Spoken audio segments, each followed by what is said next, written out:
Hello. Combine 2026च्या दृष्टिकोनातून revision सिरीजमधला हा आपला दुसरा घटक आहे, म्हणजे पार्ट 2. आणि यामध्ये आपण इकॉनॉमिक्स सब्जेक्ट डिस्कस करणार आहोत करंट अफेअरच्या दृष्टिकोनातून. सर्वात अगोदर ऑरेंज इकॉनॉमी ही टर्म सध्या न्यूजमध्ये आहे आणि इकॉनॉमिक सर्वेमध्ये सुद्धा आली. ऑरेंज इकॉनॉमीला सरळ तुम्ही लक्षात ठेवू शकता क्रिएटिव्ह इकॉनॉमी म्हणून. आता सर्जनशील अर्थव्यवस्था कशाला म्हणाल तुम्ही? सध्या हा जो व्हिडिओ तुम्ही बघत आहे यूट्यूबच्या माध्यमातून, हा सर्जनशीलतेत येतो किंवा एआयचे जेवढे व्हिडिओ येतात तेवढं ते सर्जनशीलतेला येतात. कला, सांस्कृतिक, बौद्धिक संपदा यांचा समावेश ऑरेंज इकॉनॉमीमध्ये होतो. गिग वर्कर्स हे पुन्हा एक टर्म न्यूजमध्ये आले. गिग वर्कर्स म्हणजे तुम्ही जे स्विगी, झोमॅटोवाले वर्कर्स बघतात त्यांना आपण गिग वर्कर्स म्हणू. गिग वर्कर्स हे कंत्राटी पद्धतीने काम करतात, म्हणजे कॉन्ट्रॅक्च्युअल बेसिसवर आणि तात्पुरत्या स्वरूपातले. त्यांना फ्रीलान्सर्स सुद्धा असे म्हणतात. म्हणजेच हा जॉब कायमस्वरूपी नाही आहे, परमनंट नाही आहे. हा टास्क बेस असतो आणि एक प्रकल्प म्हणून केला जातो. त्याचे पैसे मिळतात आणि काम संपते. सध्याच्या कंडिशनला नीती आयोगाच्या सर्वेनुसार 2030 पर्यंत 2.35 कोटींवर गिग वर्कर जाण्याचा अंदाज आहे. नंतर तुम्ही MPI बघितलं असाल, मल्टी डायमेन्शनल पॉवर्टी इंडेक्स, म्हणजे ग्लोबल जागतिक बहुआयामी दारिद्र्य निर्देशांक, जो आला होता सध्या राज्यसेवेत. आणि भारतीय सुद्धा राष्ट्रीय MPI आहे. आता इंडिव्हिज्युअल याच्यावर मी व्हिडिओ बनवला आहे, फक्त फरक सांगायच्या दृष्टिकोनातून. ग्लोबल MPI हा UNDP जाहीर करतो, तिथं वर्ल्ड बँक लिहिलं होतं. आणि आपला MPI नीती आयोग जाहीर करते. आणि ग्लोबल MPIला एकूण 10 निकष असतात, मात्र भारताच्या MPIला 12 निकष आहे. 10 जागतिकचे असे घेतले आपण. 2 भारतीय ॲड केले आहे. कोणते? एक बँक अकाउंट आणि दुसरा आहे प्रसूतीपूर्व काळजी. नेक्स्ट FRBM ॲक्ट आला होता, त्याला आपण राजकोषीय उत्तरदायित्व आणि बजेट व्यवस्थापन कायदा 2003 म्हणू. या संदर्भातल्या काही प्रमुख गोष्टी मी तुम्हाला सांगतो, तेवढं लक्षात ठेवा. हे प्रामुख्याने आर्थिक शिस्तीच्या संदर्भात आलं होतं, कारण अनिर्बंध उधळपट्टी होत होती जनतेच्या पैशाची, आणि पारदर्शकता यावी या संदर्भात FRBM ॲक्ट आला आहे. यामध्ये महसुली तुटी संदर्भात आणि राजकोषीय तूट, जे रेव्हेन्यू डिफिसिट आणि फिस्कल डिफिसिट म्हणतो, याचे टार्गेट्स दिले आहे. महसुली तूट जे आहे ते 0% पर्यंत आणायचे आहे, म्हणजे बंद करायचे आहे. आणि राजकोषीय जे तूट असते ते GDPच्या 3% पर्यंत आणण्याचं उद्दिष्ट FRBM ॲक्टच्या अंतर्गत आहे. मात्र NK सिंग कमिटी होती, 2016ला स्थापन करण्यात आली होती. त्यांनी याला एस्केप क्लॉज एक जोडला, संकटकालीन सूट. कारण कोरोना वगैरे सारखी जर परिस्थिती आली तर ही जी मर्यादा आहे ओलांडू शकते. मात्र ओलांडण्याची एक मर्यादा त्यांनी ठरवली होती, 0.5%. म्हणजे 3% ओलांडलं तुम्ही तर पुढे 0.5% ओलांडू शकता. एवढं लक्षात ठेवा. FRBM ॲक्ट आणि त्यानंतर NK सिंग कमिटी यावर आली ते 2016ला. आता या ॲक्टच्या अंतर्गत, म्हणजे FRBM ॲक्टच्या अंतर्गत बजेटसोबत 3 कागदपत्रे आता सादर करावे लागतात. पहिला आहे मॅक्रो इकॉनॉमिक फ्रेमवर्क स्टेटमेंट, म्हणजे देशाची आर्थिक स्थिती सध्या कशी आहे याचा आढावा. दुसरा आहे medium term fiscal policy statement, म्हणजे पुढील 3 वर्षात सरकार आपली तूट कशी करणार याचे नियोजन. आणि त्यानंतर फिस्कल पॉलिसी स्ट्रॅटेजी स्टेटमेंट, हे लक्ष गाठण्यासाठी सरकार कर आणि खर्च याचा मॅनेज कसं करणार, हे 3 जाहीर करण्यात येईल. आता यावर क्वेश्चन आला तर डायरेक्ट येऊ शकते, इयर विचारू शकतात, त्यानंतर कशासाठी आलं हे विचारू शकतात, महसुली तूट किती होती हे विचारू शकतात, राजकोषीय तूट किती होती हे येऊ शकतात. याच्यावर कोणती कमिटी आली होती? NK सिंग कमिटी 2016ला. त्यामध्ये संकटकालीन सूट किती दिली होती? 0.5. हे आकडेवारी लक्षात ठेवा. ग्राहक किंमत निर्देशांक, म्हणजे CPI जे आहे त्या संदर्भात बघू आणि WPI संदर्भात बघू. CPI संदर्भात जनरल माहिती तुम्ही बघितली, सध्या बेस इयर चेंज झाला आहे, 2024 झाला आहे. हा किरकोळ महागाई मोजण्यासाठी लक्षात येतो. यामध्ये सामान्य कुटुंब दररोज ज्या गोष्टीवर पैसे खर्च करतात ते दर्शवते CPI. आणि याचे वैशिष्ट्य असे आहे की यात सेवांचा मोठ्या प्रमाणात समावेश होतो. आणि RBI व्याजाचे दर ठरवण्यासाठी CPI चा मुख्य बेंचमार्क म्हणून उपयोग करतात. आणि यामध्ये अन्न आणि म्हणजे फूड अँड फ्युएल याचं पर्सेंटेज जास्त आहे, जवळजवळ 35%च्या आसपास हे पर्सेंटेज आहे, एवढं लक्षात ठेवा. आता इन्फ्लेशनच्या संदर्भात 2 गोष्टी नेहमी येतात, की डिमांड पुल इन्फ्लेशन म्हणजे काय? मागणी वाढल्यामुळे होणारी भाववाढ. आता मागणी कशामुळे वाढतात आणि भाववाढ कशामुळे होतात हे बघून घ्या. जर लोकांचे उत्पन्न वाढले तर महागाई, डिमांड वाढते. दुसरं, सरकारी खर्च वाढला किंवा कमी व्याजदर, स्वस्त कर्ज केले तर लोक जास्त खर्च करतात. लोकसंख्या वाढ झाली तर ऑब्व्हियसली जास्त खर्च करणार.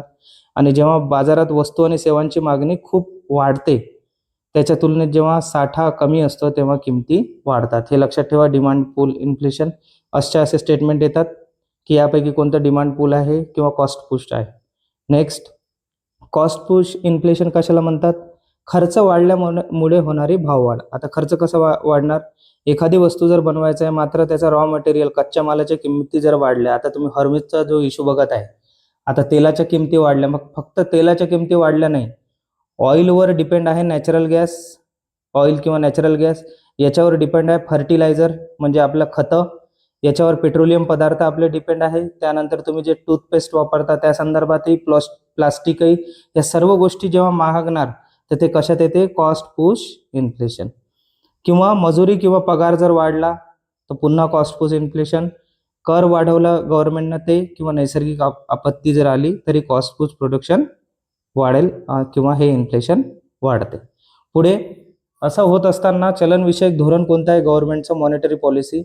आता याच्यात दोन पॉलिसीज असतात, एक चलनविषयक धोरण म्हणजे मॉनिटरी पॉलिसी आणि दुसरी फिस्कल पॉलिसी. एक गव्हर्नमेंट राबवते आणि दुसरी राबवते आरबीआय. तर मनीचा जेव्हाही उल्लेख होतो, मराठीत वाचायचं असेल चलन किंवा मनी, मॉनिटरी, या संदर्भात फक्त आरबीआय कायदे करतात किंवा काही मेजर्स करतात. कोणकोणते? दोन पद्धती वापरतात. सर्वात अगोदर संख्यात्मक पद्धती. संख्यात्मक पद्धतीत काय काय येते? Repo rate, reverse repo rate, cash reserve ratio, statutory liquidity ratio, open market operation आणि बँक रेट. या संदर्भात एकही टर्म आली तर लक्षात ठेवा, आरबीआय हे वापरते. आणि ह्या कोणत्या पद्धती आहे? संख्यात्मक म्हणजे गुणात्मक कोणत्या आहे आपण ते आता नेक्स्ट बघू. गुणात्मक याच्यात याला क्वांटिटेटिव्ह किंवा सिलेक्टिव्ह मेजर्स असं म्हणतात. जसं फिक्सिंग मार्जिनल रिक्वायरमेंट फिक्स करणं, कर्जाचं रॅशनिंग करणं. रॅशनिंग ऑफ क्रेडिट म्हणजे काय? कोणत्या क्षेत्राला किती कर्ज द्यायचं, महागाई वाढायच्या याच्यात यामध्ये प्रायोरिटी दिल्या जाऊ शकते. समजा शेतीला जास्त द्यायचं आहे की हाऊसिंगला जास्त द्यायचं आहे, किंवा त्यांना नैतिक मनधरणी किंवा सल्ला दिला जातो की तुम्ही जे लोन्स आहे कमी करा किंवा अशा क्षेत्राला तुम्ही लेंड करा किंवा कर्ज द्या ज्यांना खरंच गरज आहे. आणि जर याही माध्यमातून बँका जर ऐकत नसेल तर प्रत्यक्ष कारवाई केली जाते, डायरेक्ट ॲक्शन. हे झाले गुणात्मक पद्धती. आता फिस्कल मेजर्स बघूया की राजकोषीय उपाय काय आहे महागाईवर. सर्वात अगोदर हे मुख्यत्वे उत्पन्न आणि खर्च यावर आधारित असतात. आणि हे कोण करते? गव्हर्नमेंट. सर्वात पहिले काय करणं? जर गव्हर्नमेंट करायचे असेल तर सरकारी खर्चात कपात करणं. म्हणजे आता जर प्रश्न आला की गव्हर्नमेंट जॉब कमी काढत आहे तर कोणता उपाय आहे? ते मॉनिटरी पॉलिसी की फिस्कल? तुम्ही कमेंट करून सांगू शकता. किंवा करामध्ये वाढ करणार, तुटीच्या अर्थसंकल्पावर नियंत्रण करणार, किंवा सार्वजनिक कर्ज उभारणी करणार. आता कर्ज घेण्याच्या दोन पद्धती, इंटरनल कर्ज घेतले जाते आपल्या बँकेकडून ते, किंवा बॉन्ड विकल्या जातात, हे अंतर्गत झालं. किंवा एक्सटर्नल IMF कडून लोन घेणं जाते. ह्या गोष्टी लक्षात ठेवा. किंवा पुरवठा वाढवण्यावर विशेष उपाय केला जाते. आणि सर्वात शेवटी हे जनरल आहे, सरकार प्रशासकीय खर्च, अनावश्यक अनुदाने हे कमी करतात. हे लक्षात ठेवा, स्क्रीनशॉट काढू शकता. पुढे बेरोजगारी संदर्भात काही डाटा आहे तो लक्षात घ्या. एक लेबर फोर्स असतो, श्रमशक्ती. बेरोजगारीचा संदर्भ श्रमशक्तीशी आहे. श्रमशक्तीमध्ये कोणते वयोगट येतात? वर्ष 15 ते 59.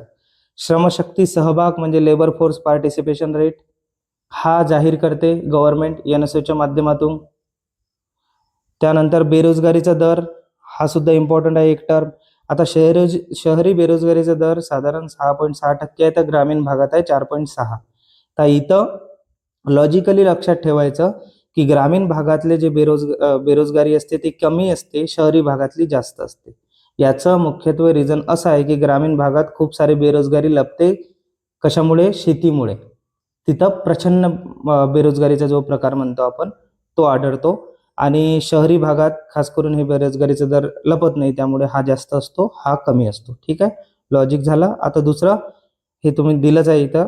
आणि फिमेल लेबर पार्टिसिपेशन रेट म्हणजे श्रमशक्तीत महिलांचा सहभाग किती आहे? तर 34.9%. हे आकडेवारी लक्षात ठेवा. पुढे चालूया. डिस्गस अनएम्प्लॉयमेंट किंवा प्रछन्न किंवा छुपी बेरोजगारी कशाला म्हणतात? की समजा 2 एकर जमीन आहे आणि एका परिवारात जर 8 जण आहे, 8 जण त्या जमिनीवर जर काम करत आहे, तर मार्जिनल आउटपुट त्यांचं किती आहे? 2च जणांचं काम आहे, म्हणजे 6 जण त्यामध्ये एक्स्ट्रा काम करत आहे ना. म्हणजेच ते भासवतात की आम्ही वर्क करत आहे, मात्र ती आहे छुपी बेरोजगारी. हे लक्षात ठेवा, नेहमी एक्झाममध्ये येते की शेतीच्या कामासंदर्भात कोणती बेरोजगारी आहे, तर ती आहे छुपी बेरोजगारी किंवा प्रचंड बेरोजगारी. आता रुपयाचं अवमूल्यांकन होत आहे, म्हणजे रुपयाची घसरण होत आहे किंवा रुपयाचं अवमूल्यांकन होत आहे. ह्या दोन्ही गोष्टी वेगवेगळ्या आहे. कोणतं ते लक्षात घेऊ. जेव्हा मार्केट फोर्सनुसार मार्केटमध्ये रुपया जेव्हा स्वतः खेळतो त्याला म्हणतात डिप्रिसिएशन. जेव्हा बाजारातील मागणी आणि पुरवठ्यानुसार रुपयाचे मूल्य आपोआप कमी जास्त होत असते, याला म्हणतात डिप्रिसिएशन. दुसरं डिव्हॅल्युएशन, हे जाणून बुजून गव्हर्नमेंट करते, जे मध्यवर्ती बँक आपण म्हणतो किंवा सरकार. असं भारताने 1991ला केलं होतं. आता रुपये जर घसरला तर त्याचा काय फरक पडतो. सर्वात अगोदर आयात महाग होते. आयात म्हणजे एखादी वस्तू आपण बाहेरून इम्पोर्ट जे करतो ते महागते. दुसरं कच्चे तेल महागल, मोबाईल आणि इतर इलेक्ट्रॉनिक वस्तू महागतात. आता इथं लॉजिक काय लावायचं, आपण इम्पोर्ट डिपेंडेंट कंट्री आहे, तर जर रुपयाच्या घसरणासंदर्भात त्यांनी जर काही स्टेटमेंट दिले तर मॅक्झिमम ट्राय करायचं की ऑल ऑफ दिस असेल याचा आन्सर, कारण अशा काही गोष्टी आपल्याला माहीत नसतात जे रुपया घसरल्यानं घडतात. पुढे चलूया. आता रुपयाचे अवमूल्यांकन घसरण थांबवण्यासाठी उपाययोजना कोणकोणत्या आहे. सर्वात अगोदर आरबीआयचा थेट हस्तक्षेप करणार ते, म्हणजे फॉरेक्स जे मार्केट आहे इंटरव्हेन्शन त्या संदर्भात. आता इथे एक डाटा मी ऍड नाही केला, पण तुम्ही फॉरेक्समध्ये काय काय येते, गोल्ड येतात, परकीय चलन येते, याचा क्रम लावून घ्या. हे परीक्षेत येऊ शकते, सध्या हॉट टॉपिक आहे. त्यानंतर आयात कमी करणे आणि निर्यातीला प्रोत्साहन दिले जाते, परकीय गुंतवणूक आकर्षित केली जाते आणि अनिवासीय भारतीय जे आहे येणार आहेत त्यांना आकर्षित करणे आणि व्याजदरात वाढ करणे. आता इथं दोन गोष्टी लक्षात ठेवा. एक फॉरेक्स मार्केट संदर्भात तुम्हाला प्रिपेअर करायचं आहे की फॉरेक्स रिझर्व्हमध्ये भारताच्या काय काय येतात. दुसरं गव्हर्नमेंटच्या दोन पॉलिसीज आहे, एक एक्सपान्शनरी पॉलिटी आणि एक टायटनिंग पॉलिसीज. ह्या तीन गोष्टी तुम्ही प्रिपेअर करून घ्या. पुढे आता तुटीचे अर्थसहाय्य म्हणजे नेमकं काय. हे प्रामुख्याने सरकार तीन मार्गांनी भरून काढते. सर्वात अगोदर मध्यवर्ती बँकेतून आरबीआय कर्ज घेऊन, सध्या ही गोष्ट सुरू आहे. दुसरं बाजारातून किंवा जनतेकडून कर्ज उभारून, आणि तिसरं सर्वात हे घातक राहते, आरबीआयच्या मदतीने नवीन चलन छापून. जर करन्सीज नोट्स तुम्ही छापायला लागल्या डिफिसिट फायनान्सिंग करत असताना, तर हे सर्वात घातक आहे. एमसीक्यूज बनू शकते की यामध्ये सर्वात घातक काय आहे. पुढे चलूया. आता तुटीचे अर्थसहाय्य कसे नियंत्रण करतात. सर्वात अगोदर सरकारी खर्चात कपात करणे, कर महसुली वाढवणे, निर्गुंतवणूक करणे, सध्या हे होत आहे जास्त, आणि छापलेल्या नवीन चलनावर मर्यादा आणणे. एकदम सिंपल आहे. लॉजिक लक्षात आला आपल्याला की ती गोष्ट लक्षात येते. पुढे आता इथून डाटा सुरू होतो आपला मुख्यत्वे. हा डाटा फक्त तुम्ही ऐकून घ्या, व्हिडिओ मधातून स्किप करायचा नाही, कारण अशा व्हिडिओतून प्रश्न येतात आपले. हे बोरिंग जरी वाटत असेल तुम्हाला, मात्र हा data economic survey of Maharashtra India, budget Maharashtra India, हे सर्व मिक्स करून बनवलेलं आहे. सर्वात पहिले संपूर्ण जगात जे रेमिटन्सेस आहे, म्हणजे प्रेषण प्राप्तकर्ता देश आहे आपला भारत पहिल्या नंबरवर. किती? 135.4 अब्ज डॉलर पर्यंत. दुसरी महत्वाची गोष्ट म्हणजे सध्या विमान वाहतूक जे आहे बाजारपेठ, ती तिसऱ्या नंबरची भारताची आहे, सर्वात जगात मोठी. आणि विमानतळांची संख्या ॲट प्रेझेंट आहे 164. हा आकडा लक्षात ठेवा, 164. आणि विशेष म्हणजे 2014 मध्ये तो 74 होता, आता झाला 164. हे लक्षात ठेवा. दुसरी गोष्ट, एक डायरेक्ट स्टेटमेंट देऊ शकतात ते आणि सरळ विचारू शकतात की आपल्या भारतात ITI किती आहे, IIT किती आहे. IIT 23 आहे, IIM किती आहे 21, आणि एम्स किती आहे 20. एवढं लक्षात घ्या, 23, 21 आणि 20. सोबतच झंजिबार आणि अबुधाबी येथे दोन आंतरराष्ट्रीय IIT संकुले स्थापित करण्यात आली आहे, झंजिबार आणि अबुधाबी.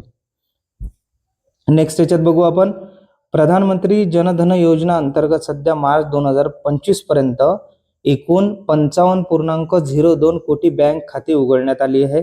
पहिलं फॅक्ट. दुसरं, ज्यापैकी 36.63 कोटी खाती ही ग्रामीण भागातील आहे किंवा निमशहरी भागातील आहे. ठीक आहे. त्यानंतर नवीकरणीय ऊर्जा स्त्रोताबद्दल आपण बोलू. यामध्ये जागतिक स्तरावर भारत सध्या 3ऱ्या क्रमांकावर आहे. हे आकडेवारी लक्षात ठेवा, 3रा क्रमांक ही आकडेवारी. त्यानंतर हे आपण डिस्कस केलंच आहे, 23 IIT, 21 IIM आणि 20 एम्स, झंजिबार आणि अबुधाबी. लक्षात ठेवा, वाटलंच तर स्क्रीनशॉट काढून घ्या. सेवा एक्सपोर्टमध्ये भारत हा जगातील 7वा सर्वात मोठा निर्यातदार देश आहे. कितवा? 7वा. आणि वाटा किती आहे? सध्या 4.3% झाला आहे. 2005 मध्ये तो वाटा 2% होता. आता ग्लोबल इनोव्हेशन इंडेक्स आला आहे. जागतिक नाविन्यता निर्देशांक हा प्रत्येक गव्हर्नमेंटच्या रिपोर्टमध्ये जास्त हायलाइट करण्यात आला आहे, त्यामुळे तुमच्यासाठी महत्वाचं ठरते. सध्याची रँक आहे आपली 38, 2025 ची रँक. दुसरी गोष्ट, पायाभूत सुविधेचा जर विचार केला तर देशात सध्या जे रस्त्याचं नेटवर्क आहे ते 1,46,572 किलोमीटरचे रस्ते आहे आपल्याजवळ. त्याचप्रमाणे रेल्वे नेटवर्क जर बघितलं तर 69,439 रूट किलोमीटर पर्यंत आहेत. डायरेक्ट आकडेवारी विचारतात परीक्षेत. आता टेलिकॉम किंवा 5Gच्या संदर्भात जर बोलायचं झालं तर देशातील टेली डेन्सिटी ही 86.76% वर गेली आहे सध्या. आणि जवळजवळ देशातील 99.9% जिल्ह्यामध्ये आता 5G सेवा उपलब्ध आहे. ही आकडेवारी महत्वाची आहे. आणि टेली डेन्सिटीची 86.76ची. आता जागतिक बँकेचा गरिबी अहवाल आला आहे, त्यामध्ये त्यांनी अति गरीब जो आहे त्यांची मर्यादा $3 केली आहे. हे लक्षात ठेवा की जागतिक आंतरराष्ट्रीय जे रेषा असते गरिबीची ती झाली आहे $3. आणि यानुसार 2022-23 मध्ये भारताचं जे प्रमाण आहे ते 5.3% झालं आहे. आणि मध्यम उत्पन्न गरिबीसाठी ते आहे 23.9%. हे अत्यंत गरिबीसाठी 5.3 आणि मध्यम गरिबीसाठी हे. पुढे चलूया. आर्थिक वर्ष 2023 मध्ये राष्ट्रीय उत्पन्नामध्ये डिजिटल जी अर्थव्यवस्था होती आपली, डिजिटल इकॉनॉमी जे तुम्ही टर्म जास्त ऐकत असाल, ती आहे सध्या 13.42%. आधी किती होती? नाही, ही आहे 11.74% आहे आणि 13.42 होण्याचा अंदाज आहे. तुम्ही हा आकडा लक्षात ठेवा, 11.74. आणि सध्या भारतात 56 कोटीहून अधिक कामगारांची, कर्मचाऱ्यांची संख्या आहे. नीती आयोगाचा एक अहवाल आला होता, जो बहुआयामी गरिबी निर्देशांक ज्याला आपण म्हणतो, MPI. आता तो घसरून 11.28% वर आला आहे. त्याचप्रमाणे हे इम्पॉर्टंट आहे, एक जिल्हा एक उत्पादन उपक्रमांतर्गत महाराष्ट्राला राष्ट्रीय सुवर्ण पुरस्कार प्राप्त झाला आहे. कोणता? राष्ट्रीय सुवर्ण पुरस्कार प्राप्त आहे. आणि हापूस आंब्यासाठी कृषी क्षेत्रात रत्नागिरी जिल्ह्याला सुवर्ण पुरस्कार प्राप्त आहे. एकदम लॉजिकल आहे, लॉजिकच्या माध्यमातून तुम्ही लक्षात ठेवू शकता. आता निर्यात गंतव्यस्थानामध्ये जे एक्सपोर्ट कंट्रीज आहेत त्यामध्ये इंडियानं सर्वात जास्त एक्सपोर्ट केला आहे अमेरिका, सिंगापूर, UAE आणि चीनला. आणि आयात स्त्रोतामध्ये चीन प्रथम आहे, रशिया, अमेरिका आणि UAE. ही आकडेवारी लक्षात ठेवा. भारताच्या प्रमुख आयातामध्ये वस्तूंमध्ये जो आयात करतो भारत, त्यामध्ये वस्तूंमध्ये सर्वात जास्त जो वाटा आहे तो पेट्रोलियम पदार्थांचा वाटा सर्वात जास्त आहे. त्यानंतर इलेक्ट्रॉनिक गुड्सचा, गोल्डचा, हे लक्षात ठेवा. गोल्ड पहिल्या नंबर देऊ शकतात, मात्र लक्षात ठेवा पेट्रोलियम क्रूड पदार्थ हे पहिल्या नंबरवर आहे. आणि आयातमध्ये हेच पेट्रोलियम क्रूड उत्पादन हे पुन्हा कॉपी पेस्ट झालाय. आता अशा प्रकारे हा व्हिडिओ होता. बोरिंग जरी वाटत असला तरी पूर्ण बघून घ्या. बघायचं नसेल तर मी टाइम स्लॅब तिथं ॲड करतो, त्या मिनिटाला जाऊन तुम्ही ती स्लाइड स्क्रीनशॉटच्या माध्यमातून काढून घेऊ शकता. आणि तुम्हाला जर हा व्हिडिओ आवडला असेल, हा सिरीजचा दुसरा व्हिडिओ आहे, असेच आपण व्हिडिओ घेऊन येत जाऊ 10, तर तुम्ही चॅनलला सबस्क्राईब करा. थँक्यू.